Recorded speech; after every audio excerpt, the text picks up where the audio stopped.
Hey guys, welcome to our new video. आज हम इस वीडियो में अपनी किसी भी वेबसाइट में 2FA यानी टू फैक्टर ऑथेंटिकेशन इंप्लीमेंट करना सीखेंगे, बिल्कुल गूगल ऑथेंटिकेटर की तरह। और इसके लिए हम यूज करेंगे रिएक्ट, नोड.जेएस, मोंगोडीबी और स्पीक इजी लाइब्रेरी का। ठीक है, अब सबसे पहले मैं आपको इसका एक लाइव डेमो दिखा देता हूँ, फिर हम इसे स्टार्ट करते हैं। ब्राउजर पे जाएंगे। यहाँ पर है हमारे पास दो इनपुट्स। पहली इनपुट है ईमेल की और दूसरी इनपुट है ओटीपी के लिए। मैंने ईमेल वाली इनपुट में कुछ भी रैंडम ईमेल लिख दी। फॉर एग्जांपल मैंने यहाँ पर लिख दिया coding@gmail.com। अब जैसे ही मैं जनरेट क्यूआर कोड के बटन पे क्लिक करूंगा तो एपीआई कॉलिंग होगी, यानी बैकएंड पे रिक्वेस्ट जाएगी और उस रिक्वेस्ट में मेरी ये वाली ईमेल जाएगी। और उस रिक्वेस्ट के रिस्पॉन्स में हमें मिलेगा एक यूनिक यूआरएल और उस यूआरएल में होगा क्यूआर कोड। हम उस यूआरएल को अपने फ्रंट एंड में इमेज के टैग में लगाएंगे, जिससे हमारा क्यूआर कोड यहाँ पर डिस्प्ले होना शुरू हो जाएगा। मैं आपको नेटवर्क के टैब में दिखा भी देता हूँ। इंस्पेक्ट करेंगे, नेटवर्क के टैब में जाएंगे। मैंने किया जनरेट क्यूआर कोड, तो यहाँ पर एपीआई कॉलिंग हुई जनरेट के नाम से। इसे ओपन करते हैं तो यहाँ पर हमें रिस्पॉन्स में मिल रहा है एक यूनिक यूआरएल और इस यूआरएल में है क्यूआर कोड और उस क्यूआर कोड को हमने लगा दिया था अपने इमेज के टैग में और यहाँ पर हमारा फिर क्यूआर कोड डिस्प्ले होना शुरू हो गया। ठीक है, अब यहाँ पर हम अपने इस क्यूआर कोड को स्कैन करेंगे। अब इस क्यूआर कोड को स्कैन करने के दो तरीके हैं, एक तो मोबाइल से और एक है लैपटॉप से। मोबाइल से कैसे करेंगे? मोबाइल में आपको गूगल ऑथेंटिकेटर की ऐप इंस्टॉल करनी पड़ेगी। अगर आप लैपटॉप पे हैं तो आपको यहाँ पर गूगल ऑथेंटिकेटर की एक्सटेंशन इंस्टॉल करनी पड़ेगी। मैं फिलहाल यहाँ पर गूगल ऑथेंटिकेटर की एक्सटेंशन को यूज़ करूँगा। अगर आपने पहले कभी ये एक्सटेंशन यूज़ नहीं की और आपको नहीं पता कि इसको किस तरह ऐड करना है अपने ब्राउज़र में, आपने न्यू टैब ओपन करना है और यहाँ पे सर्च करना है गूगल ऑथेंटिकेटर एक्सटेंशन।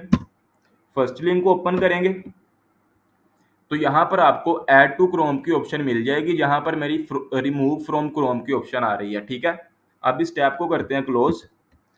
अब हम यहाँ पर अपने इस क्यूआर कोड को स्कैन करते हैं, इसे एक्टिव करेंगे और इसे एक्टिव करने के बाद आपने इस आइकन पे क्लिक करना है। मैंने इस आइकन पे क्लिक किया तो स्कैनर एक्टिव हो जाएगा। स्कैनर एक्टिव हुआ तो मैंने इसे यहाँ से किया स्कैन और यहाँ से कर दिया ओके।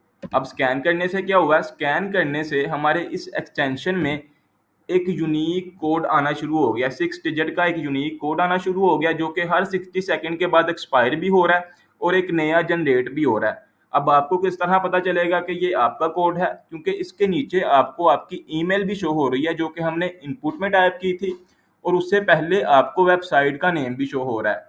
यहाँ पर वेबसाइट का नेम शो हो रहा है माई ऐप और मेरी ईमेल शो हो रही है। माई ऐप इसलिए शो हो रहा है क्योंकि मैंने बैकएंड में माई ऐप को सेट किया वेबसाइट के नेम में। ठीक है, अब हम यहाँ से इस कोड को कॉपी करेंगे, इसके ऊपर क्लिक करेंगे तो ये कॉपी हो जाएगा, कॉपी, और यहाँ पे कर देंगे पेस्ट।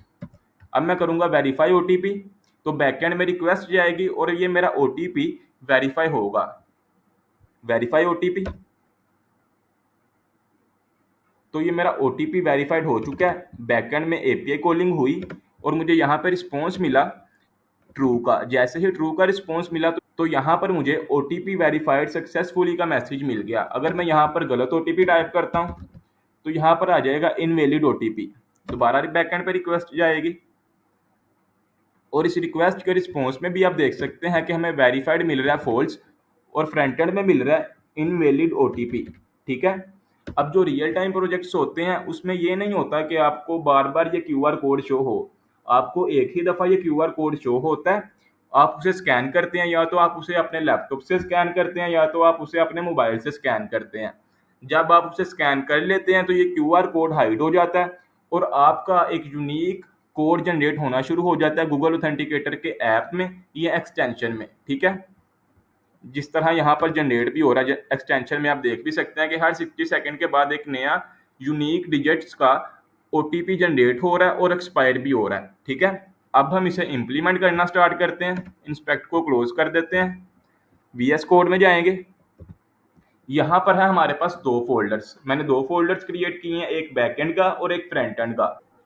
बैकएंड के फोल्डर में मैंने बेसिक सेटअप कर लिया था बैकएंड का और फ्रंट एंड के फोल्डर में मैंने बिल्कुल बेसिक सेटअप कर लिया था फ्रंट एंड का।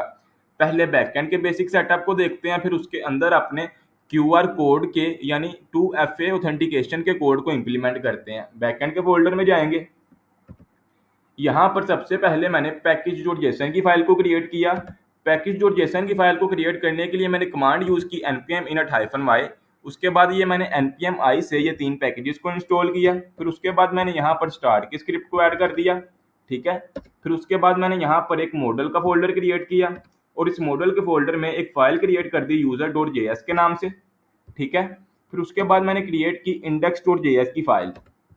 टर्मिनल को क्लोज कर देते हैं। इस फाइल में मैंने सबसे पहले एक्सप्रेस को इंपोर्ट किया, फिर उसके बाद मैंने कोर्स को इंपोर्ट किया, फिर उसके बाद मैंने एक्सप्रेस को एक ऐप के वेरिएबल में स्टोर कर दिया और उसके नीचे 2 मिडलवेयर्स पास किए हैं। पहले मिडलवेयर में मैंने पास कर दिया कोर्स को, दूसरे मिडलवेयर में मैंने पास कर दिया express.json को, ठीक है।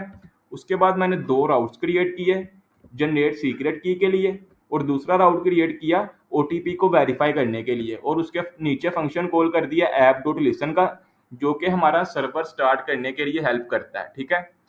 अब पहले राउट में क्या हो रहा है, पहले राउट में हमें request.body से मिल रही है ईमेल और दूसरे राउट में हमें request.body से मिल रही है ईमेल और टोकन, ठीक है। अब हम यहाँ पर सबसे पहले अपने मॉडल को क्रिएट करते हैं और अपने 2FA यानी 2 फैक्टर ऑथेंटिकेशन के कोड को इम्प्लीमेंट करते हैं। उसके लिए पहले हम अपने 3 पैकेजेस को इंस्टॉल करेंगे। वो पैकेजेस कौन से होंगे, टर्मिनल पे जाएंगे, npm i करेंगे, mongoose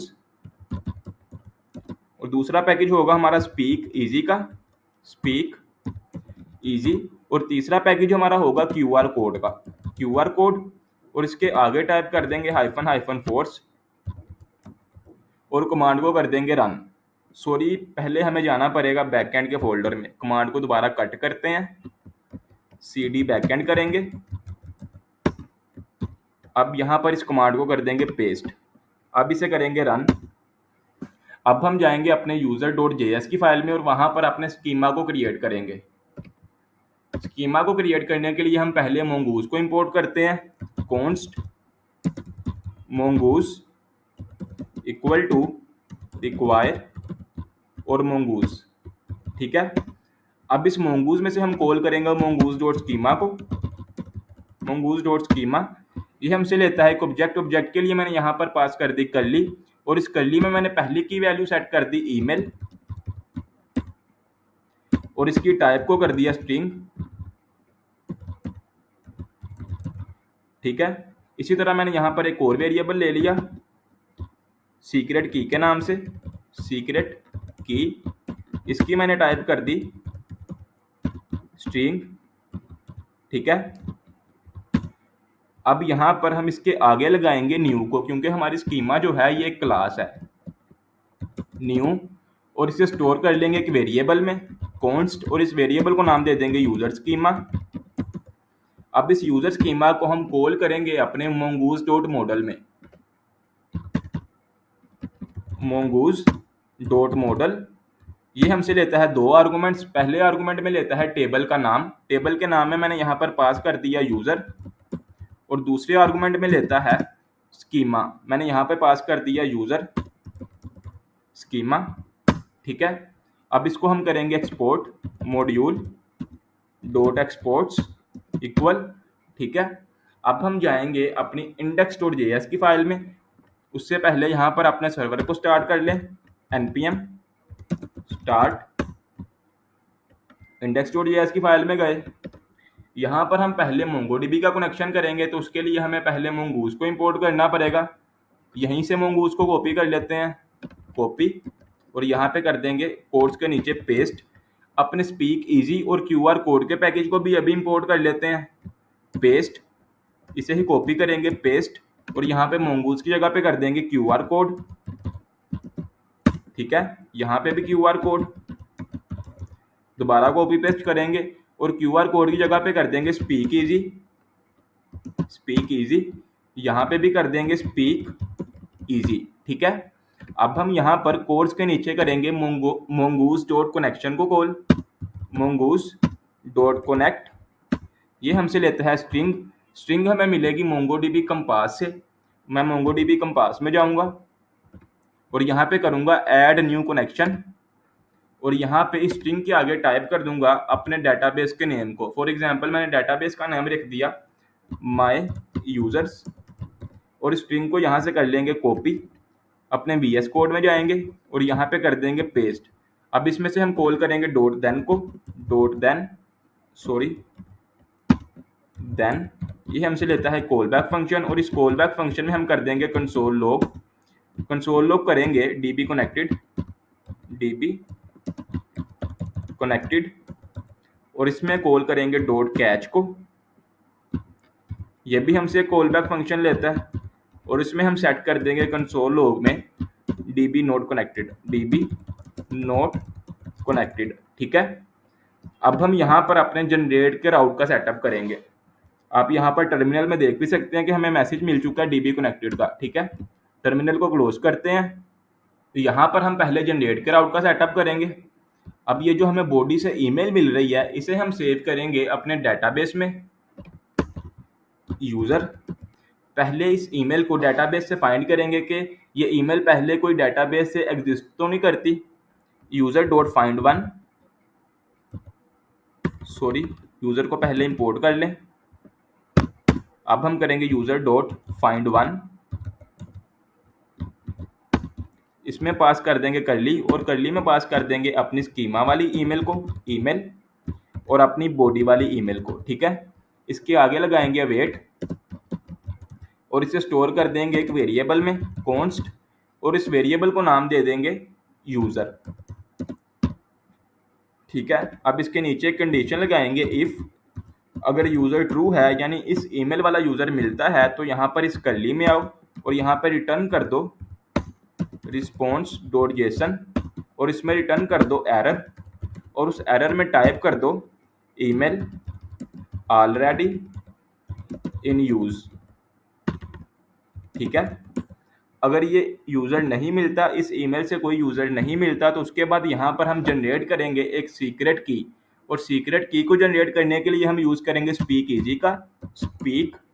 easy dot generate secret के फंक्शन को कॉल करेंगे। ये फंक्शन हमसे लेता है एक ऑब्जेक्ट, और उस ऑब्जेक्ट के लिए मैंने यहाँ पर पास कर दी करली, और इस करली में की वैल्यू लेता है नेम से, नेम, और इस नेम में हम पास करेंगे अपनी वेबसाइट के नेम को। वेबसाइट का नेम मैंने सेट कर दिया माय वेबसाइट, और दूसरी आपने लगानी है एंगल ब्रैकेट, और यहाँ पे लगा देना है अपनी ईमेल को। यहाँ पर पहले डबल कोट्स की जगह पे कर दें बैकटिक, क्योंकि हमने यहाँ पर जावास्क्रिप्ट को भी यूज़ करना है। बैकटिक, एंगल ब्रैकेट में लगाएंगे डॉलर, और यहाँ पे अपनी ईमेल को सेट कर देंगे।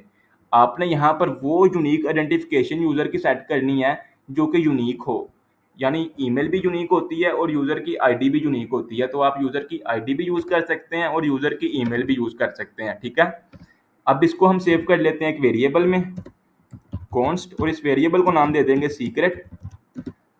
अब इस जनरेट सीक्रेट ने इस ईमेल को यूज़ करते हुए एक ऑब्जेक्ट क्रिएट किया है, और उस ऑब्जेक्ट में होंगी दो चीज़ें। पहली चीज़ होगी एक बेस 32 के नाम से की, और दूसरा एक URL होगा जिसका नाम होगा OTP auth URL। इस सीक्रेट को मैं आपको कंसोल लॉग भी करके दिखा देता हूँ, CLG सीक्रेट कोमा सीक्रेट। ठीक है, अब हम इस सीक्रेट में जो बेस 32 स्ट्रिंग है और एक URL है OTP auth URL, उसे हम यहाँ पे यूज़ करेंगे। पहले यूज़र को क्रिएट करते हैं, यूज़र डॉट क्रिएट, ये हमसे लेता है ऑब्जेक्ट, ऑब्जेक्ट के लिए करली पास कर दी, और पहली वैल्यू है हमारी ईमेल की, ईमेल, इसमें मैंने पास कर दी वो ईमेल जो हमें बॉडी से मिली है।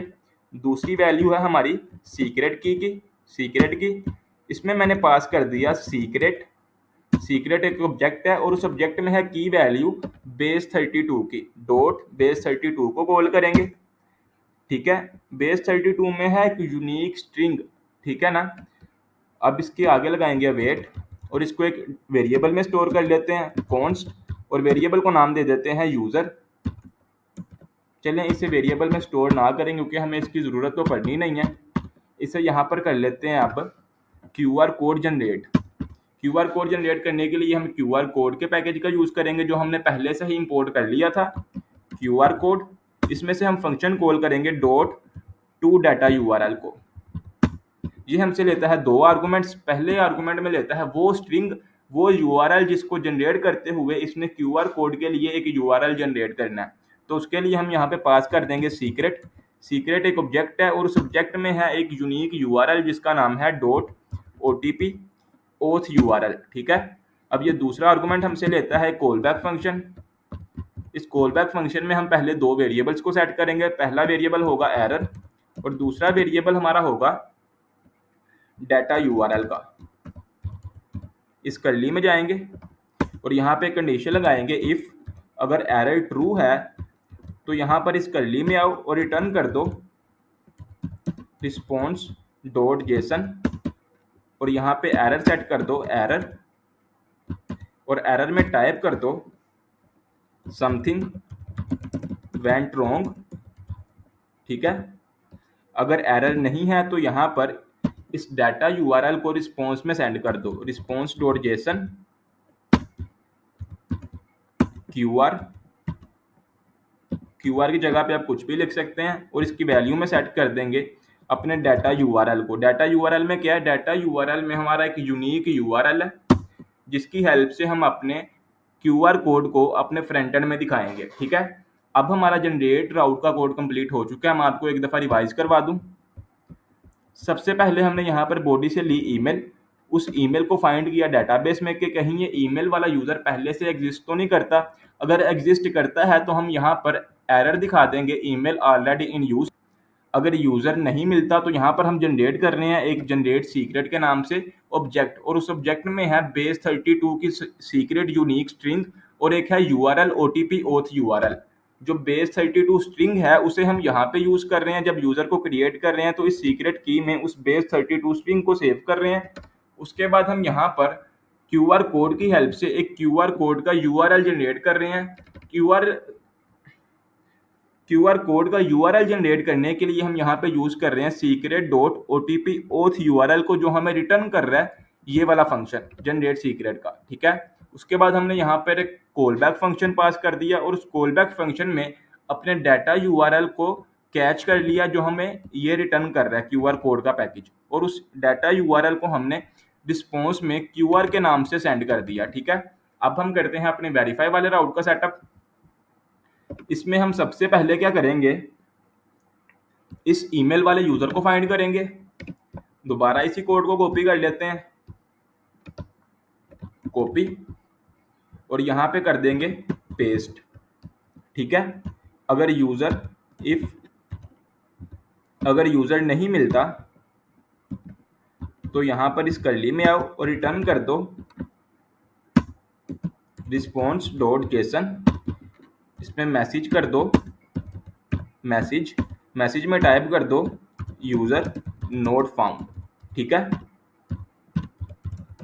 अगर यूजर मिलता है तो नीचे आओ और स्पीक इजी की हेल्प से अपने इस टोकन को वेरीफाई करो जो कि हमें यहाँ से बॉडी से मिल रहा है स्पीक इजी।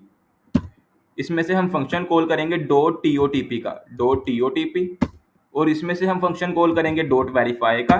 ये हमसे लेता है एक ऑब्जेक्ट के लिए मैंने पास कर दी कर ली। अब इस कर्ली में हमारी पहली की वैल्यू आएगी सीक्रेट और इसमें हम पास करेंगे वो यूज़र जो हमने फाइंड किया इस ईमेल की हेल्प से। तो उस यूज़र की हमने सीक्रेट की भी डाटाबेस में सेव की थी यहाँ पर, ये वाली, इसे ही एक्सेस करेंगे यूज़र डॉट सीक्रेट की। ठीक है। उसके बाद हम यहाँ पे कॉल करेंगे की वैल्यू को इनकोडिंग इसकी वैल्यू में पास कर देंगे बेस 32 को। ठीक है। उसके बाद हम कॉल करेंगे टोकन को जो हमें बॉडी से मिल रहा है और चौथी की वैल्यू आ जाएगी हमारी विंडो इसकी वैल्यू कर देंगे 1। ठीक है। अब यहाँ पर इसे एक वेरिएबल में स्टोर करते हैं कॉन्स्ट और इस वेरिएबल को नाम दे देंगे वेरीफाइड।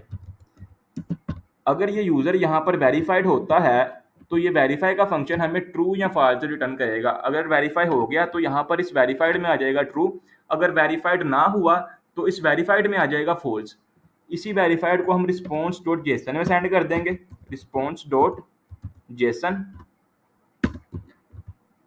इसमें पास कर दिया वेरीफाइड को। ठीक है। अब हमारा बैकएंड का कोड कंप्लीट हो चुका है। अब हम जाएंगे अपने फ्रंट एंड के कोड की तरफ। टर्मिनल ओपन करके देख लेते हैं कोई एरर तो नहीं है। ओके, हमारा सर्वर प्रॉपर रन हो रहा है। अब हम जाएंगे अपने फ्रंट एंड के फोल्डर में, बैक एंड के फोल्डर को करते हैं क्लोज। फ्रंट एंड के फोल्डर में मैंने बेसिक फ्रंट एंड का सेटअप कर लिया था। एसआरसी के फोल्डर में जाएंगे, app.js की फाइल में जाएंगे। अब यहाँ पर ज़्यादा कुछ नहीं है, सिर्फ मैंने बॉडी में एक हेडिंग ली है H2 की हेल्प से और थोड़ी सी इनलाइन CSS की है। एक हेडिंग ली है H2 से, उसके बाद एक इनपुट ली है, उसके बाद मैंने एक BR का टैग लिया, फिर एक बटन लिया, फिर उसके बाद मैंने एक और H4 से हेडिंग ली है, एक इमेज का टैग लिया है, उसके बाद फिर मैंने एक इनपुट लिया है और एक बटन लिया है।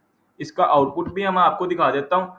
रिएक्ट को स्टार्ट करते हैं, टर्मिनल ओपन करेंगे, new terminal, CD front end करेंगे पहले और यहाँ पे टाइप करेंगे npm start। ये ज़्यादा कुछ नहीं है, आपने इसे देख के कंफ्यूज नहीं होना। ये सिर्फ हेडिंग्स, पिक्चर्स के टैग, बटन्स के टैग हैं और इनपुट के टैग हैं, ठीक है ना। अभी रिएक्ट स्टार्ट होती है तो आपको पता चल जाएगा कि ये कुछ भी नहीं है, सिर्फ बेसिक सेटअप है। अब यहाँ पर आप देख सकते हैं कि सिर्फ और सिर्फ ये एक हेडिंग है H2 से, उसके बाद एक इनपुट है, उसके बाद एक बटन लिया है, उसके बाद फिर से एक हेडिंग है और यहाँ पर लिया है इमेज का टैग। इसमें हम अपने QR कोड को दिखाएंगे। फिर उसके बाद मैंने लिया है एक इनपुट, फिर उसके बाद एक और बटन लिया है और उसके बाद मैंने 2 स्पैन ले लिए। पहले स्पैन में मैंने ले लिया OTP वेरीफाइड और दूसरे में ले लिया इनवैलिड OTP, ठीक है। अब हम अपने सेट करते हैं फ्रंट एंड के कोड को। VS कोड में जाएंगे, यहाँ पर हम सबसे पहले अपने यूज्ड वेरिएबल्स को डिक्लेयर करेंगे। टर्मिनल को करते हैं क्लोज। सबसे पहला यूज्ड वेरिएबल हमारा होगा ईमेल का, यूएस ईमेल, ईमेल, और यहाँ पे इसकी बाय डिफॉल्ट वैल्यू सेट कर देंगे ब्लैंक। यूज्ड को इंपोर्ट भी कर लें। दूसरा यूज्ड वेरिएबल हमारा होगा टोकन का, इसे ही कॉपी पेस्ट करते हैं। ईमेल की जगह पे कर देंगे टोकन और यहाँ पे कर देंगे सेट टोकन। इसकी बाय डिफॉल्ट वैल्यू ब्लैंक ही आने देते हैं। दोबारा इसे कॉपी पेस्ट करेंगे और तीसरे यूज्ड वेरिएबल में सेट कर देंगे QR कोड और यहाँ पे कर देंगे सेट QR कोड और इसकी बाय डिफॉल्ट वैल्यू ब्लैंक ही आने देते हैं। चौथा यूज्ड वेरिएबल हमारा होगा वेरीफाइड का, वेरीफाई, सेट वेरीफाई और इसकी बाय डिफॉल्ट वैल्यू सेट कर देंगे नल, ठीक है। अब हम यहाँ पर QR कोड को जनरेट करने के लिए एक कस्टमाइज फंक्शन क्रिएट करेंगे और उस फंक्शन में हम API कॉलिंग करेंगे। इस फंक्शन को नाम दे देते हैं हैंडल जनरेट। ये हमारा एक कॉल बैक फंक्शन होगा। इसको सबसे पहले करेंगे एसिंक, क्योंकि हमने इसमें करनी है API कॉलिंग और इसमें API कॉलिंग के लिए हम यूज करेंगे Axios को, axios.post। अगर आपने Axios को पहले से इंस्टॉल नहीं किया तो आप Axios को इंस्टॉल कर लें। मैंने Axios को पहले से इंस्टॉल कर लिया था। इसे इंपोर्ट भी कर लें, IMP Axios, यहाँ पर भी axios.post। अब यहाँ पर आएगा हमारा बैकएंड का URL http://localhost:9000/generate। इसके स्पेलिंग एक दफ़ा बैकएंड से देख लेते हैं।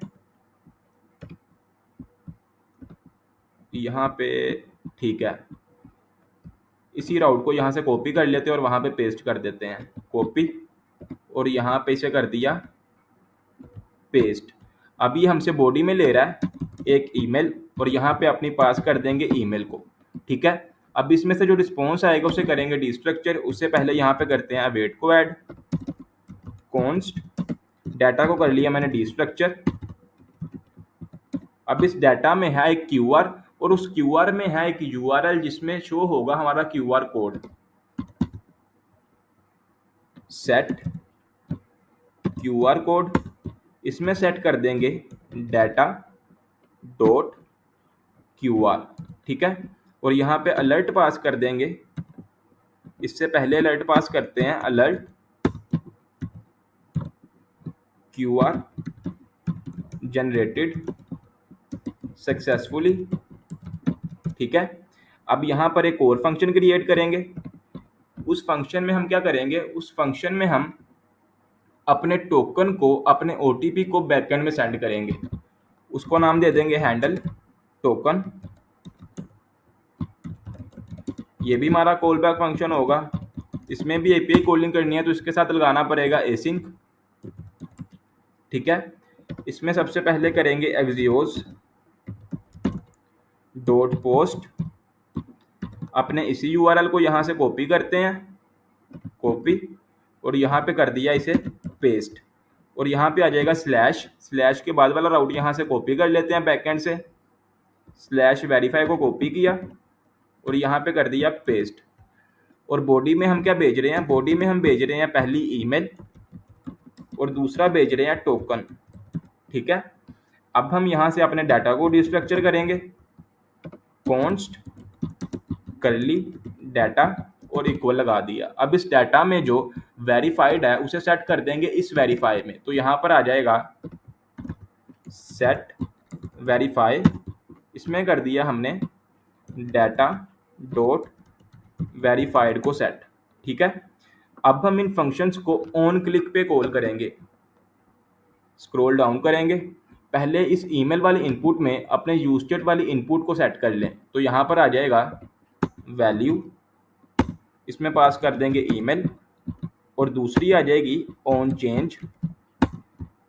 ऑन चेंज हमसे लेता है कॉल बैक फंक्शन, इसमें पहले हम कॉल करते हैं इवेंट को, इवेंट का कॉल कर देंगे ई, और यहाँ पे करेंगे सेट ईमेल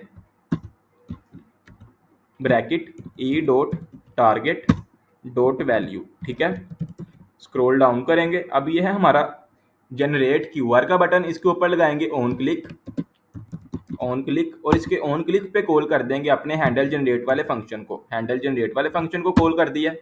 ठीक है, उसके बाद अब ये जो हमारा हेडिंग है और इमेज है, इसके ऊपर एक कंडीशन लगाते हैं कि जब तक क्यूआर कोड नल है, क्यूआर कोड इक्वल है ब्लैंक के, तब तक इसे शो करवाओ, अदरवाइज इसे ना करवाओ। सॉरी, उल्टी लगा दी है, जब तक क्यूआर कोड इसके इक्वल नहीं है तो तब इसे शो करवाओ, अदरवाइज इसे शो ना करवाओ। ठीक है, अब हम यहाँ पर अपनी टोकन वाली वैल्यू को सेट करेंगे इस इनपुट में, तो यहाँ पर आ जाएगा वैल्यू टोकन, इसी के नीचे कॉल करेंगे ऑन चेंज को, ये हमसे लेता है call back function. Call back function में हम अपने इवेंट को पास करते हैं, इवेंट का ई, और यहाँ पे कर देंगे सेट टोकन, सेट टोकन में कर देंगे E dot target dot value. ठीक है, स्क्रॉल डाउन करेंगे और इस वेरीफाई ओटीपी वाले बटन पे भी ऑन क्लिक का फंक्शन कॉल करेंगे, और इसके ऑन क्लिक पे कॉल कर देंगे हैंडल टोकन को। ठीक है, स्क्रॉल डाउन करेंगे, अब हम इन दोनों को हैंडल करेंगे, ओटीपी वेरीफाइड को और इनवैलिड ओटीपी को। सबसे पहले क्या करते हैं, यहाँ पर एक कर्ली ब्रैकेट लगाते हैं, कर्ली, और यहाँ पे कंडीशन लगाएंगे अगर वेरीफाइड, जो वेरीफाई है उसकी वैल्यू इक्वल है ट्रू के, तो यहाँ पर ये डिस्प्ले हो, अदरवाइज यहाँ पर डिस्प्ले हो जाए हमारा ये वाला इनवैलिड ओटीपी कोड। ठीक है, इसे कट किया, इसे यहाँ से रिमूव किया और यहाँ पे कर दिया पेस्ट। ठीक है ना, अब इस पूरे H3 पे भी एक कंडीशन लगेगी, पहले इसे कर्ली में रैप करेंगे और यहाँ पे आएगा वेरीफाई, अगर वेरीफाई की वैल्यू नल के इक्वल नहीं है तो फिर इसे शो करवाओ, तो फिर इस H3 को शो करवाओ, अदरवाइज इस H3 को शो ना करवाओ। ठीक है, अब हम जाते हैं अपने ब्राउज़र पे और अपने कोड की करते हैं टेस्टिंग। ब्राउज़र पे जाएंगे, पेज को एक दफ़ा रिफ्रेश किया, यहाँ पे कुछ भी रैंडम ईमेल टाइप करेंगे, मैंने यहाँ पे टाइप कर दी coding@gmail.com। इंस्पेक्ट ओपन कर लेते हैं, नेटवर्क के टैब को भी ओपन कर लेते हैं, मैंने किया जनरेट क्यूआर कोड, तो यहाँ पर एपीआई कॉलिंग हुई, और इस एपीआई कॉलिंग में यहाँ पर हमने इमेज के टैग में अपने इस क्यूआर को जो हमें बैकएंड से मिल रहा है इसे सेट नहीं किया। वीएस कोड में जाएंगे और यहाँ पर इसे सेट कर देंगे क्यूआर कोड। अब हम चलते हैं ब्राउज़र पे, पेज को करते हैं एक दफ़ा रिफ्रेश, अब हम अपनी किसी न्यू ईमेल को ऐड करते हैं। फॉर एग्जांपल मैंने यहाँ पे ऐड कर दी test2@gmail.com, और किया जनरेट QR कोड। तो यहाँ पर API कॉलिंग हुई और मुझे यहाँ पर मेरा QR कोड डिस्प्ले होना शुरू हो गया। अब मैं इसे यहाँ से करूँगा स्कैन इस एक्सटेंशन की हेल्प से। आपने इस आइकन पे क्लिक करना है तो स्कैनर एक्टिव हो जाएगा। इसे मैंने किया यहाँ से स्कैन। ओके, अब मैं जाऊँगा दोबारा एक्सटेंशन पे। तो यहाँ पर मुझे ये देखें कि मेरा कोड शो हो रहा है 736723। इसके ऊपर क्लिक करेंगे तो ये कॉपी हो जाएगा। अब 60 सेकंड्स हो गए हैं तो ये यहाँ से रिमूव हो जाएगा और यहाँ पर नया कोड आ गया। नया कोड आ गया, इसके ऊपर क्लिक किया तो ये कॉपी हो गया। यहाँ पर पेस्ट करेंगे और यहाँ पे कर दिया वेरीफाई OTP। तो बैकएंड से हमें रिस्पॉन्स मिला इस API कॉलिंग में वेरीफाइड ट्रू, और यहाँ पे शो हो गया OTP वेरीफाइड सक्सेसफुली। अगर हम यहाँ पर गलत OTP सेट करते हैं, मैंने 6 की जगह पे कर दिया 0, अब करेंगे वेरीफाई OTP तो यहाँ पर हमें मिल रहा है इनवैलिड OTP ट्राई अगेन, और यहाँ पे API कॉलिंग में बैकएंड से हमें मिल रहा है वेरीफाइड फॉल्स। ठीक है, उम्मीद है आपको समझ लग गई होगी कि हम अपनी वेबसाइट में 2FA यानी टू फैक्टर ऑथेंटिकेशन को किस तरह इंप्लीमेंट करते हैं और क्यों इंप्लीमेंट करते हैं।